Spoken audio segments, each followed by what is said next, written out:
Y hoy estamos con Axel Kicillof, gobernador de la provincia de Buenos Aires, exministro de Economía, académico, economista. Bueno, bienvenido y gracias por estar en esta travesura radial llamada La Pizarra. No, muchas gracias a vos, Alfredo, y venimos tratando de producir el encuentro hace tiempo y así que muy esperado para mí también.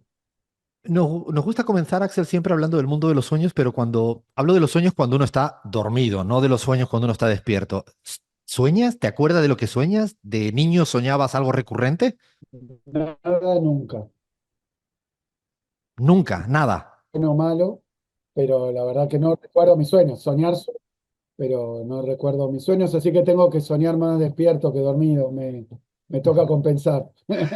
Sí, y está para eso la cosa. De niño, ¿cómo era, Axel? ¿Travieso, estudioso, rebelde? ¿Cómo eras? Eh, Mirá, tengo ese otro tema que también habría que estudiar. Yo soy de familia de psicoanalistas, Uf, y no solo los sueños, sino que tengo, sí, sí, sí, mi mamá, mi papá, mi hermana, mi tía, mi prima, todos del mundo del psicoanálisis. Eh, y yo salí economista. Soy un síntoma, me parece. Soy un síntoma. No, pero no, no tengo muchos recuerdos de, de mi niñez, que hay otra gente que se acuerda. Yo tengo que recurrir a mi familia para que me repongan muchas veces los recuerdos, pero sí sé que eran las dos cosas, según me dicen. Era tanto, bastante indisciplinado, por llamarlo así, como estudioso. Así que bueno, una rara combinación. ¿y qué De la quería misma ser de manera mayor, que, Axel? ¿Qué quería estudiar o ser de mayor?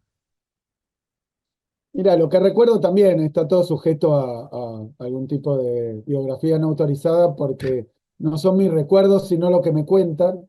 Este, y a mí me gustaban mucho los dulces, la golosina, y quería ser kiosquero.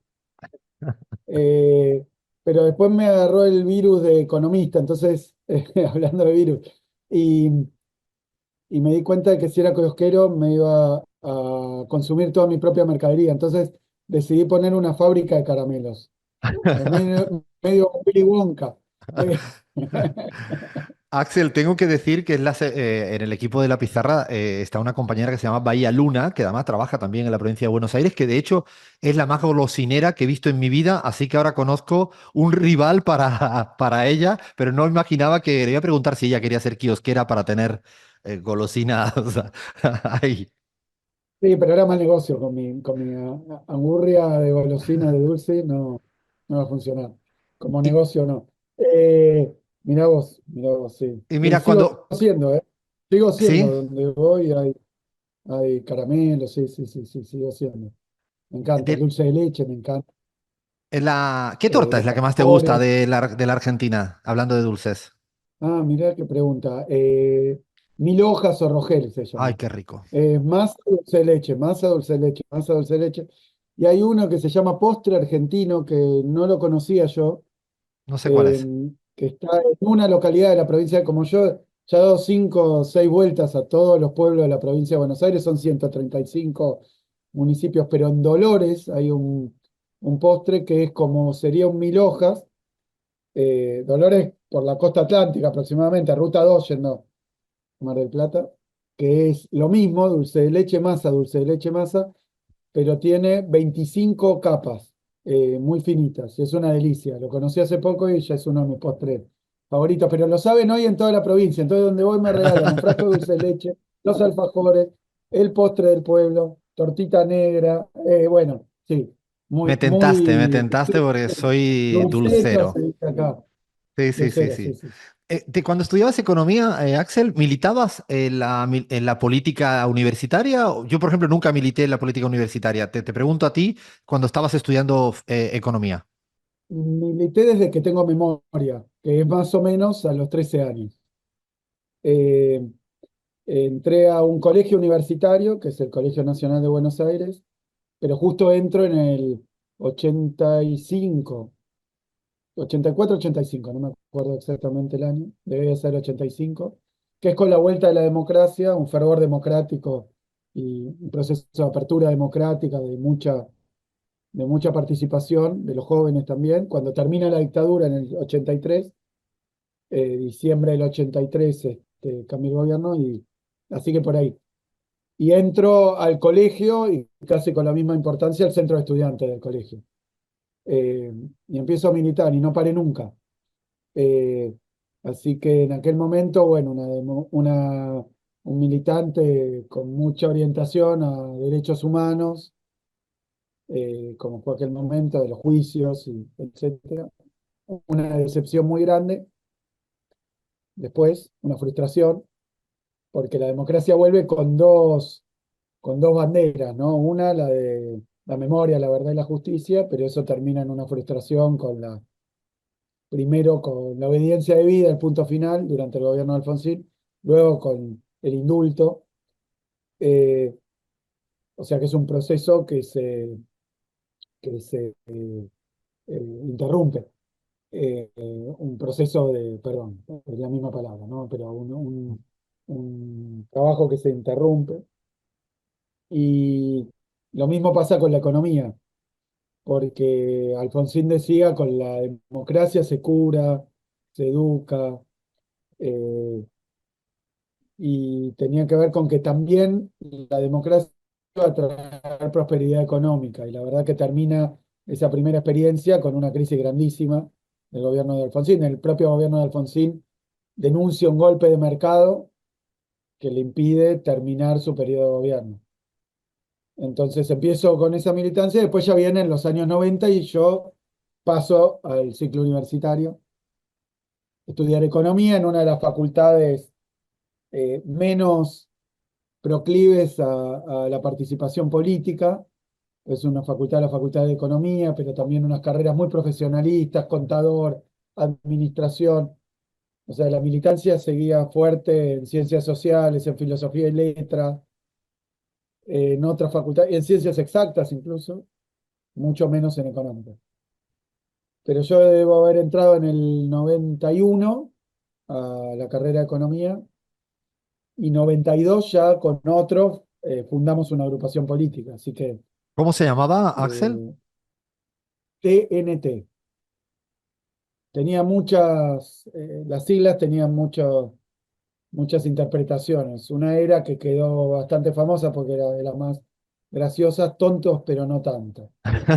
Uy, viene bien ahora, habría que ayornarla un poco, pero eh, Tontos y, y, pero no tanto. y No, Axel, pero de esa gente con la que está como 10, como militaste 10. en esa época universitaria, ¿te has vuelto, o muchas de las personas que hoy trabajan contigo, te apoya, están en tu círculo, son algunos de esos compañeros y compañeras? ¿Hay todavía ese vínculo? Sí, forman parte del gobierno ahora.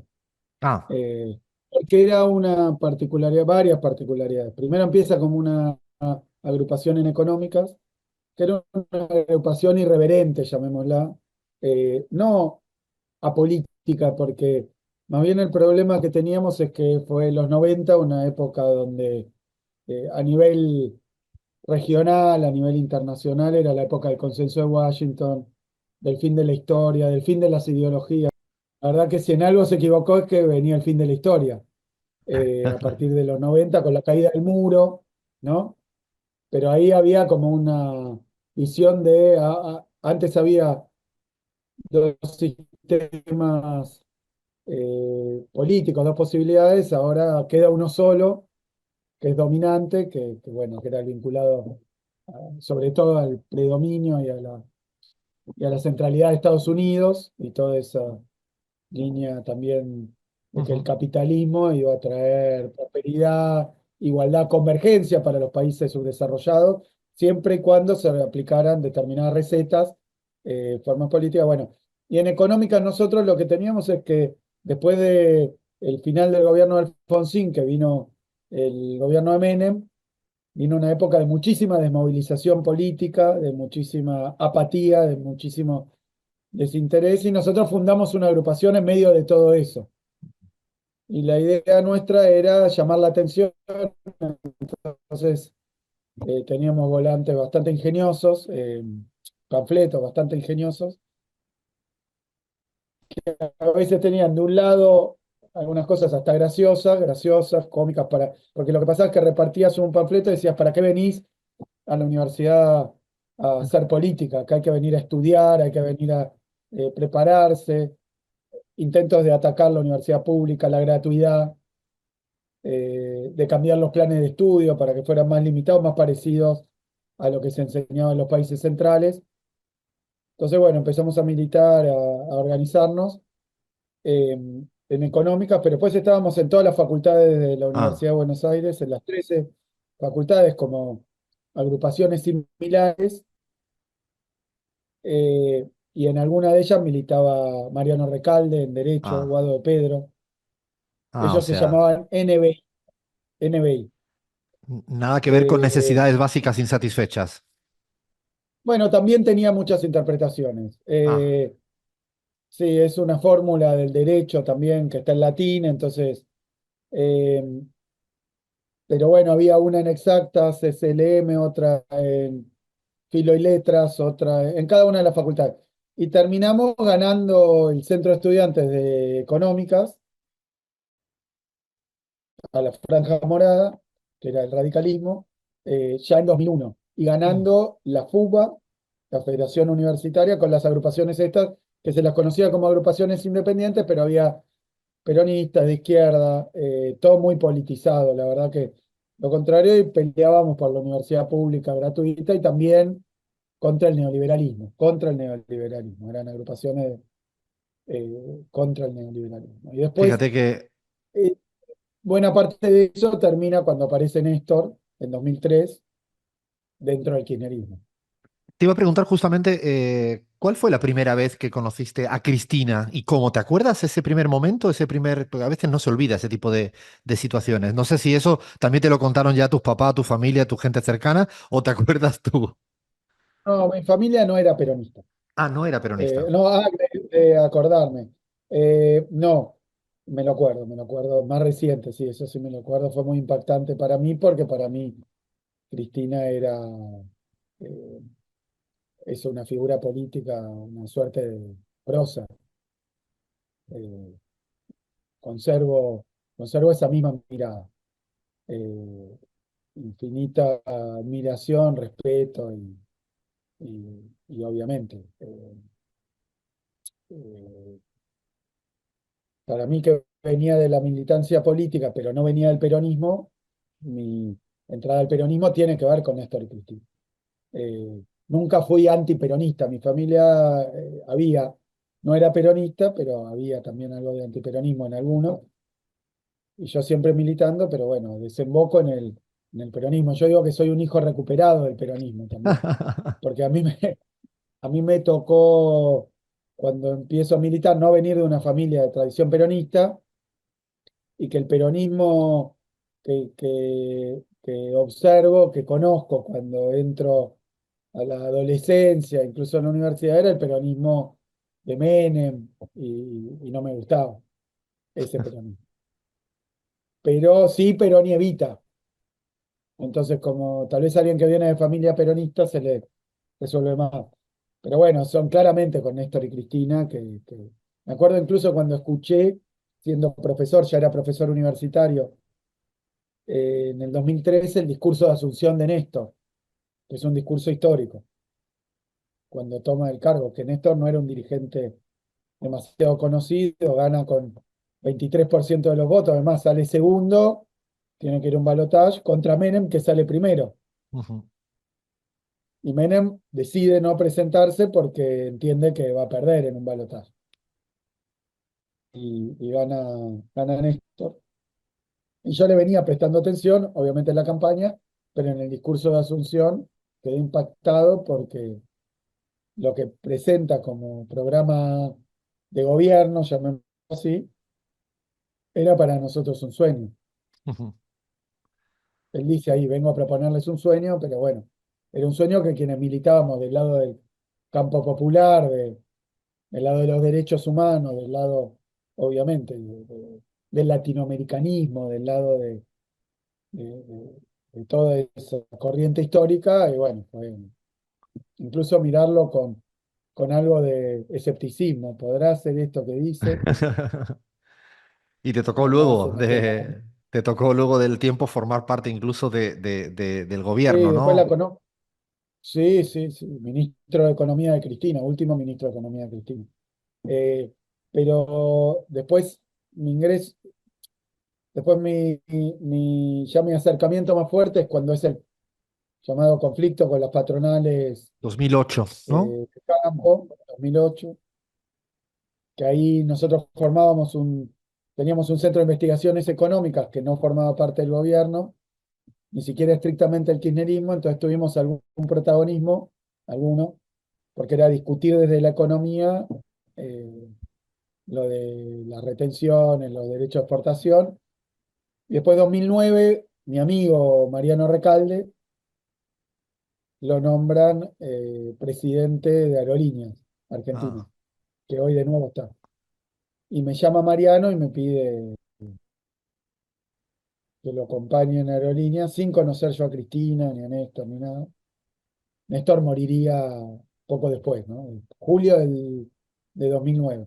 Entonces me sumo como gerente económico financiero de Aerolíneas Argentinas a trabajar con Mariano, presidente y gerente general y CEO de Aerolíneas Mariano. Luego yo paso a la subgerencia general con Mariano y trabajamos ahí en Aerolíneas juntos. Y después ya en 2011, viceministro de Economía. Después ya haberla conocido a Cristina, debe haber sido por el año 2010 que tenemos una reunión con ellos y impactado. Además, yo fui un poco a contarle desde la perspectiva económica cuál era el plan de negocios de Aerolíneas Argentinas. Me escuchó con mucho respeto y después me contó todo lo que le faltaba a ese plan de negocios. Aprendiste después en la praxis política. De hecho, estos días en CELAC hemos hecho un cálculo que es que el gobierno de Cristina, justamente, del que formaste parte, necesitó 52 meses para acumular la inflación que Milei acumuló en 9 meses.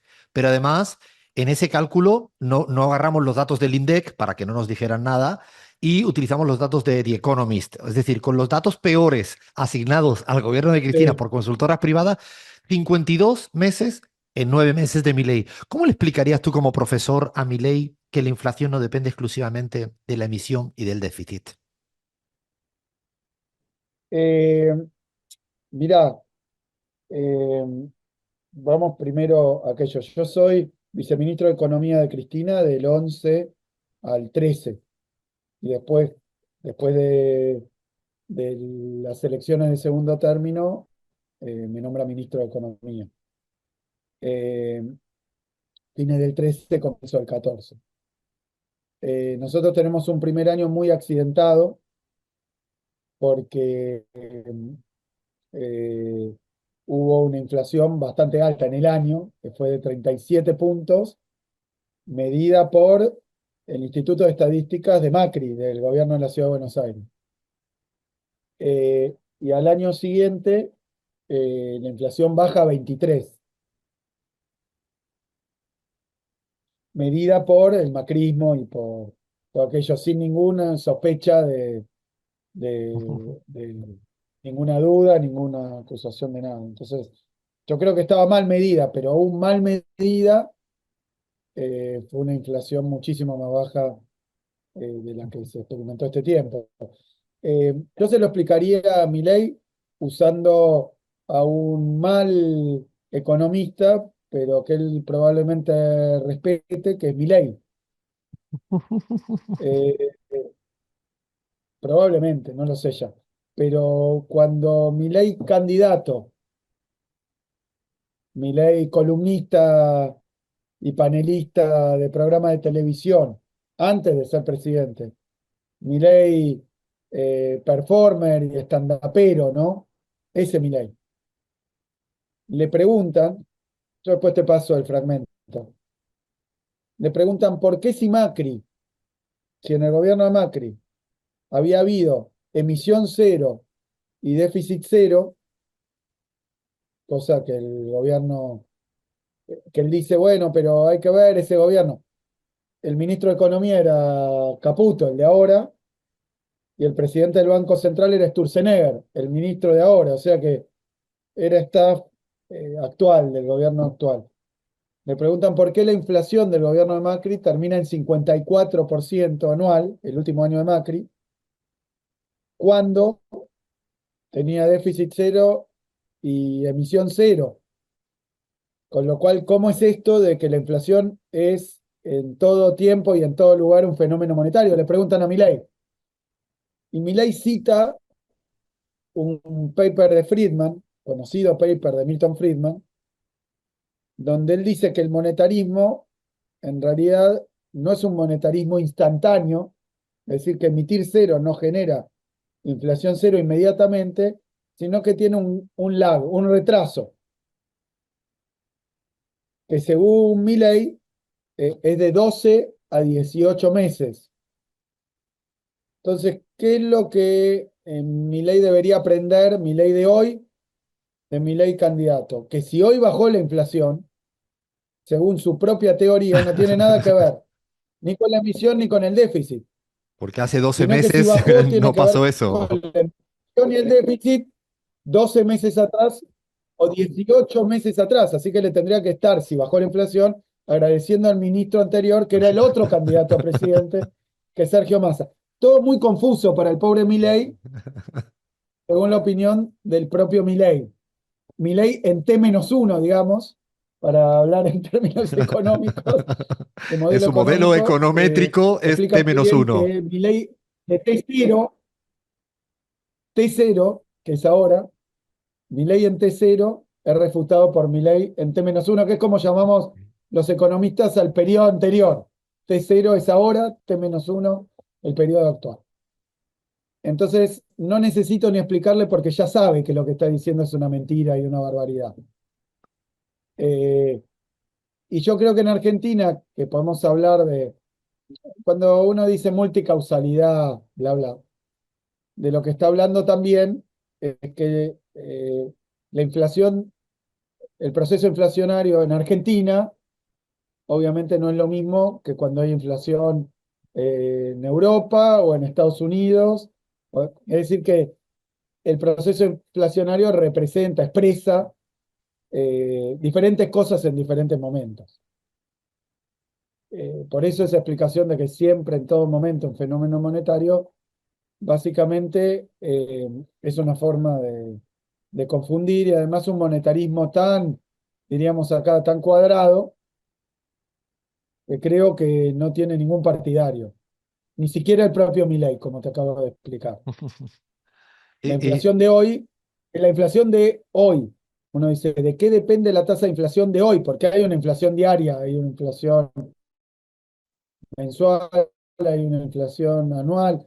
¿De qué depende la inflación hoy? ¿De la emisión de hoy, de lo que está emitiendo hoy el Banco Central o no emitiendo? ¿O la de ayer? ¿O de la variación de la inflación de 3 días? ¿O de un mes? ¿O de un año? O sea que decir que depende de la emisión requiere ya para empezar una serie de explicaciones para el sentido común. Además, hay otra cuestión, ¿cuál es la emisión y cómo se mide? Los economistas han discutido muchísimo esto que Milei trata de simplificar para que lo entienda un empresario, un taxista, un almacenero o un panelista televisivo, un conductor de la televisión o un votante medio, ¿no? Porque son fenómenos económicos complejísimos. Entonces lo simplifica tanto que como toda simplificación es mentira, por definición. La emisión, ¿qué es? La emisión de monedas y billetes, es la circulación de monedas y billetes, es la plata que está en las cuentas bancarias más las monedas y billetes. Si es lo que está en la cuenta bancaria, es lo que está en cuenta corriente o en plazo fijo, incluye la emisión los títulos públicos. ¿Quién emite? Y yo te voy a decir, la principal fuente de emisión en todos los lugares del mundo no es el Estado, son los bancos. Y te explico cómo emite un banco, porque uno dice, no, pero ¿cómo no emite un billete? Pero si decimos, no es solo el billete, porque ¿cuánto dinero tengo yo hoy? ¿Cuánto dinero está circulando hoy? ¿Cuál es la base monetaria? ¿Cuál es? Tenemos varios nombres técnicos, quiero decirlo muy sencillamente. ¿Qué cantidad de dinero hay hoy comparado con el de ayer? Supongamos, te lo explico a lo Milei para que lo entienda Milei. Supongamos que mi sueldo, cuando me lo pagan, me lo depositan en mi cuenta bancaria. Ese dinero que está en mi cuenta bancaria, ¿es dinero circulante? Evidentemente sí. Pero, ¿qué hace el banco cuando se deposita, cuando mi empleador deposita ese dinero? Lo presta, lo presta. ¿Cuánto dinero presta el banco? Supónganse que me pagan 100. ¿Presta 100? No puede, porque si yo reclamo los 100, me tiene que devolver. Pero entonces, con lo que yo deposito, tampoco presta cero, porque si no, ¿cuál es el negocio del banco? Entonces hay algo que se conoce como multiplicador bancario, para decirlo muy sencillamente, que es que cuando el banco tiene una cantidad de dinero, presta más de lo que tiene, porque no le van a, se retiene una parte, pero presta más. Y no siempre tiene en reserva todo lo que tenemos depositado. Con lo cual, los bancos emiten, el sector privado emite. Gran lío para mi ley, gran lío para mi ley. Simplemente para complejizar la situación y decir que esto que dice es una estupidez. Y que el propio Milei lo sabe porque hasta hace un tiempito lo admitía. Entonces, ¿de qué depende la inflación? Y tiene un elemento muy importante cambiario, es lo que decía Cristina el otro día en su documento. Es lo que el propio Milei, incluso Caputo, aprendió o sabe y esconde, que es que no, este gobierno no puede devaluar o no quiere devaluar, porque ya lo dicen a viva voz, si devalúo, van a aumentar los precios.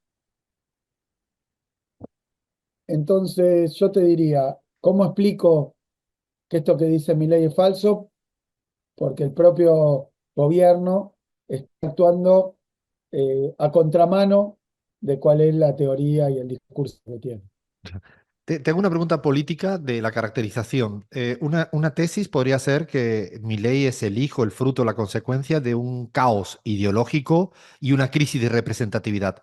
¿Cuánto le das tú de validez a ese tipo de tesis?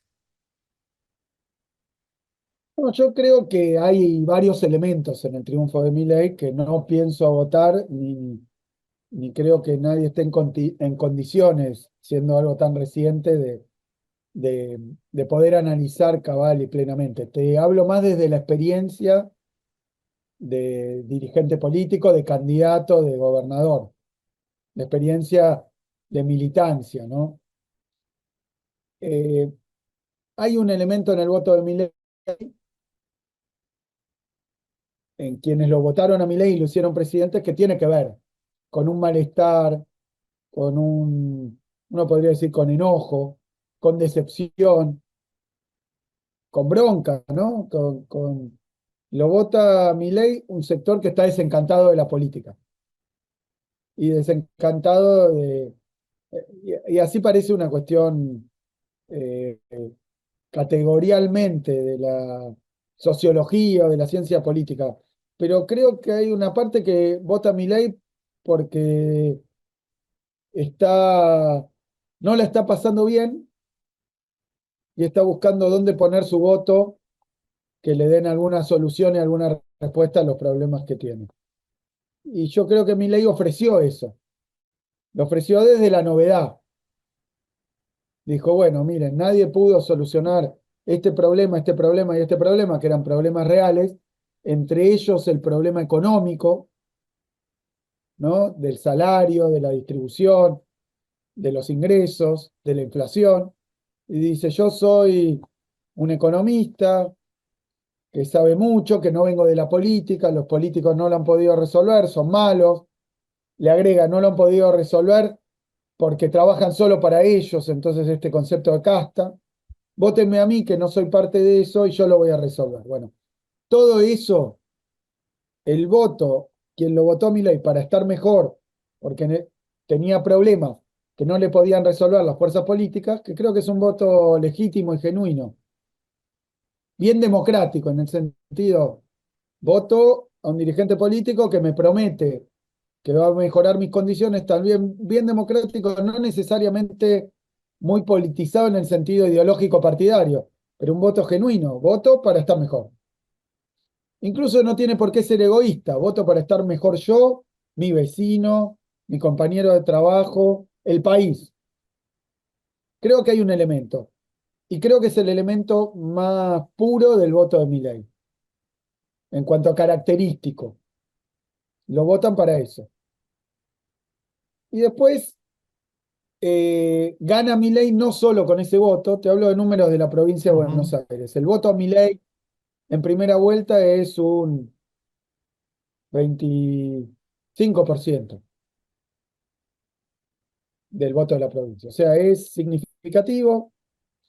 Para mí tiene que ver con las experiencias previas que veníamos de frustraciones, ¿no? Un gobierno de Macri que, que en un sector importante, incluso que lo había votado, no le dio solución y resultado, y el gobierno de Alberto, que tampoco da solución y resultado. Entonces, bueno, que pase el que sigue, probemos con Milei.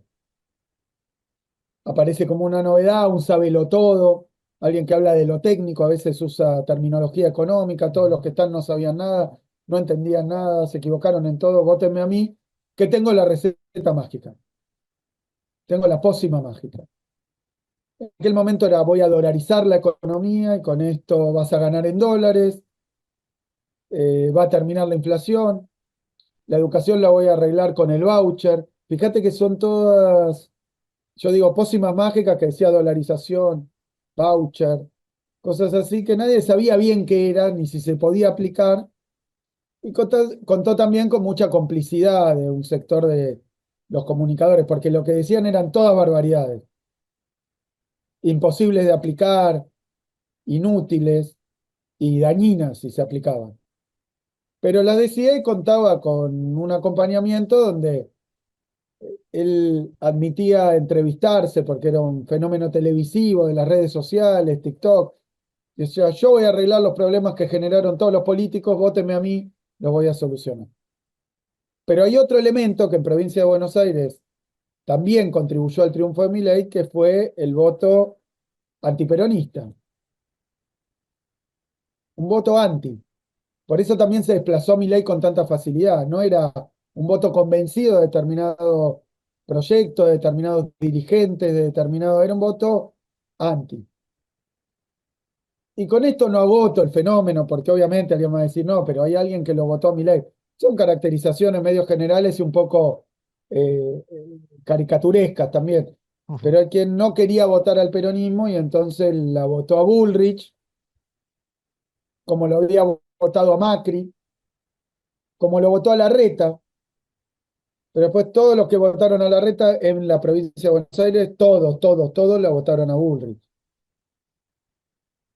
Y luego todo eso votó a Milei. Provincia de Buenos Aires, eso no le alcanzó para ganar. Nosotros en Provincia de Buenos Aires ganamos las tres elecciones, porque eso fue más o menos 25% más o 24%. Creo que 25 Bullrich, 24 Milei en las generales. Pero después sacan 49% en el balotaje, Tampoco ganan el balotaje. en la provincia de Buenos Aires. A Ujú. nivel nacional, con esos dos componentes, hace un 56% Milei. En provincia, nosotros sacamos 51 y Milei saca 49. Pero creo que hay esos componentes. O sea que Milei gana con voto prestado y un voto eh, esperanzado en que Milei le mejore. Yo creo que hay poco voto de Milei que comparta todo el ideario que expresa Milei. Yo creo que mucho votante a Milei no está de acuerdo con privatizar todo, no está de acuerdo con la venta de órganos, con la barbaridad, con terminar con la educación pública y obligatoria, con esos resabios muy reaccionarios que tiene liberal libertad. Creo que el voto de Milei, buena parte del voto de Milei en primera vuelta, no en balotaje, no es ni anarcocapitalista, ni liberal libertario, ni buena parte, ni austríaco en economía, no es de la escuela austríaca, ni Ujú. sabe qué significa, pero lo ve en Milei una parte importante, por esto no agota la totalidad, pero ve en Milei un- una posibilidad de solucionar algunos problemas que fuerzas políticas tradicionales no le habían solucionado. Alguien ha dicho como un curandero, ¿no? Como un curandero, como habiendo agotado, ya fui un médico, probé un tratamiento, no me curó, fui a otro médico, probé otro tratamiento, no me curó, viajé al extranjero a buscar un tratamiento, no me curó, y bueno, voy a votar a este en el que mucho no creo, con respeto a los curanderos, por supuesto, pero una terapia no convencional, novedosa, milagrosa en parte, y que hoy se ha mostrado un fiasco. Fíjate, Axel, perdona, en la caracterización que tú planteas, que es cambiante, como toda caracterización, no agotada, como tú decías, en lo personal, yo jamás había utilizado la palabra fascista para vincularlo a la doctrina ideológica de Javier Milei. Jamás lo había pensado, más allá de lo que se puede decir. En cambio, el vídeo que apareció esta semana, donde diagnostica de que el que piensa distinto tiene un virus que hay que, entiendo, extirpar, erradicar, aniquilar, deshumanizando al que piensa distinto, es la primera vez, te lo digo con mucha sinceridad intelectual, me hizo dudar si estábamos ante una cosa que yo al menos no la había caracterizado así en la fase inicial. ¿Qué piensas de esto? ¿Qué piensa en lo profundo Milei que es su naturaleza? No lo sé, no lo sé. Creo que por que ha resultado ser muy flexible, al contrario de lo que parece, cambiando, cambiando de ideas, de discurso, em, adoptando incluso posicionamientos que a veces son muy contradictorios con cosas que dijo el propio Milei en otras épocas, pero que evidentemente se convence o lo convencen de que le sirve en determinado momento para, en este momento, antes llegar al poder, ahora para conservarlo. Digo, por ejemplo, en el discurso económico, que es algo que yo estoy muy atento, obviamente, por mi orientación profesional y por mis conocimientos, por mi interés, porque yo no sé si más, pero de escuela austríaca sé bastante, no sé si más que Milei. Y además confiesa en algún reportaje cuándo se hizo austríaco, o sea que es un recién llegado a la escuela austríaca. Eh, Así que estoy convencido de que conozco la escuela austríaca antes de que la conociera Milei. Eh, pero en un momento se hizo austríaco, o sea que eso no quita, ¿no? Eso implica que pronto se puede hacer, o sea que coincido con vos, que es la primera vez que adopta un discurso tan abiertamente eh, violento y agresivo para su oposición, y peligroso Y peligroso. en la forma de tratar a su Y- oposición. y en contraposición, ¿qué es Axel Pero te Kicillof quiero decir algo de ideológicamente? Sí, economía, por dime, ejemplo. perdón. ¿Cómo? No, no, dime, No, dime. ideológicamente me parece que es un envase vacío, mi ley. Yo me recuerdo que cuando yo era ministro de Economía, y hay por ahí circulando un video, me apoyó alguna vez. Eso no sabía. Eh, sí, eh, no, no sé si era, le pregunta sobre algo que estaba haciendo yo como ministro y expresa su respaldo. Era obviamente un personaje absolutamente marginal y yo en ese momento ni él sabía quién era Milei. Pero hay circulando un video por ahí que las redes son implacables, ¿no? Eh, que queda registro. Hay que, bueno, en mi caso no me cuesta, pero le recomiendo a los dirigentes políticos redoblar su coherencia, porque queda todo registrado y está ahí en el archivo, está todo el archivo, Te pregunto, a Axel, golpe de Google. te pregunto por ti, ¿cómo te defines ideológicamente para ir terminando? Como tú personalmente, ¿cómo te defines ideológicamente? No sé, peronista, de izquierdas, Campo Nacional Popular, progresista, keynesiano, ¿cómo? Peronista, peronista, peronista. Yo creo por eso que llegué en, en- en un momento al peronismo, como repito, hijo recuperado del peronismo, porque creo que soy peronista en el sentido del peronismo que a mí me gusta. Y hay dentro del peronismo, que es un movimiento con mucha amplitud, quienes piensan en algunos elementos muy distintos, pero el peronismo no es solo una doctrina, es también un sentimiento, ¿no? Una afinidad. Y en Argentina,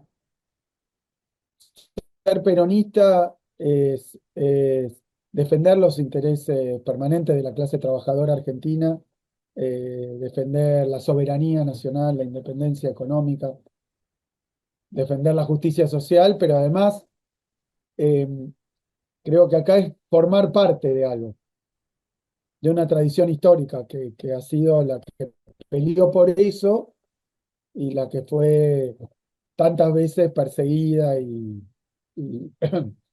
y proscripta por eso. Así que bueno, yo me siento absolutamente peronista. Y en ese sentido, obviamente que uno viene con un bagaje, con una formación tanto familiar como intelectual que aporta al peronismo y se nutre del peronismo. Pero dice Vita alguna vez que el peronismo es algo que se siente, ¿no? Y para terminar, Axel, ahora sí te hago un cierre de preguntas así muy cortas y sé que es la parte difícil porque es con respuesta casi con una o dos palabras, a ver si lo logramos. ¿Con qué país de América Latina hoy en día te tiene más impresionado para bien como proceso político? México y Brasil. Un político con el que te gustaría tomarte un café, un político vivo, Eh, López Obrador, no lo conozco. y un político con el que no te gustaría tomarte ningún café. Trump. Un personaje histórico que te apasione. Eh, Rosa, Juan Manuel de Rosa. ¿Te gusta hacer Varios, muchos. vídeos en TikTok? No, ¿Cuál me es? los hacen. Es casi involuntario. Pero sí, sí, tengo una cuenta de TikTok que elijo no mirar. Pero puse una condición. Puse una condición que es no someterme al formato. En todo caso, poner en TikTok cosas. Pero no es por nada en particular. Me parece que a veces eh,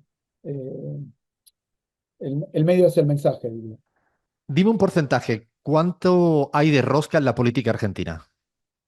Bastante, digamos, ¿cuánto hay de rosca? Sí.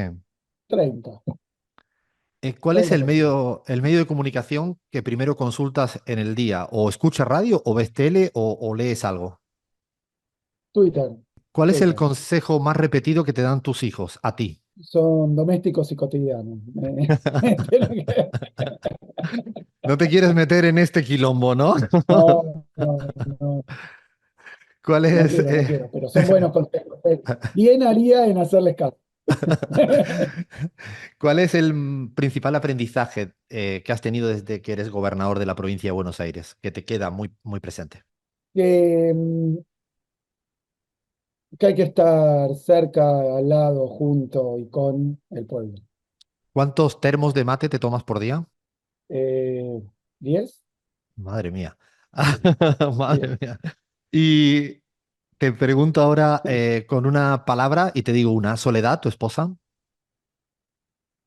Ah, el amor de mi vida. el Papa Francisco, El principal, probablemente, referente mundial de lo que está bien. Villarruel, la vicepresidenta, Eh, Negacionista, Juan Grabois, compañero, amigo, Macri un espanto. y la Argentina. Potencia. Bueno, Axel, hasta aquí llegamos. Mil gracias por la buena charla acá en la pizarra, en esta travesura radial. No, muchas gracias. Abrazo grande y bueno, me quedé con muchas cosas que decir, así que tendremos otro. Tendremos otra. Nos vemos prontito. Te mando un fuerte abrazo y gracias.